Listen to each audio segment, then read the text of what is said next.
எல்லாருக்கும் வணக்கம். பாருங்க பார்த்துக்கிட்டே இருங்க. இது உங்கள் பிரக்ரிஷி ஹோம் மேக் சேனல். இன்றைக்கி என்ன பார்க்க போகிறோன்னா அரைக்கீரை மசால் வடைங்க. கீரை சாப்பிடாதவங்க கூட இது மாதிரி செஞ்சு கொடுங்க, கண்டிப்பாக விரும்பி சாப்பிடுவாங்க.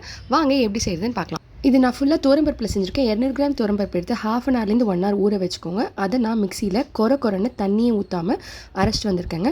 சின்ன ஜாரில் போட்டு தான் நான் அரைக்கிறேன், 2 ட்ரிப்பாக அரைக்கிறேன். ஸோ நான் செகண்ட் டைம் போடும்போது ஒரே காஞ்ச மிளகா ஆட் பண்ணிக்கோங்க. அதுக்கப்புறமா கீரை குட்டி குட்டியாக கட் பண்ணி வச்சுருக்கேன், அரைக்கீரை அதையும் போட்டு கொஞ்சமாக கருவேப்பிலை, கொஞ்சம் கொத்தமல்லி, ஒரு பச்சை மிளகா, கொஞ்சமாக இஞ்சி, அதுக்கப்புறமா 1 டீஸ்பூன் கார்ன்ஃப்ளவர், தேவையான அளவு உப்பு, ½ டீஸ்பூன் சோம்பு எல்லாத்தையும் போட்டு நல்லா பிசைஞ்சு வச்சுக்கோங்க.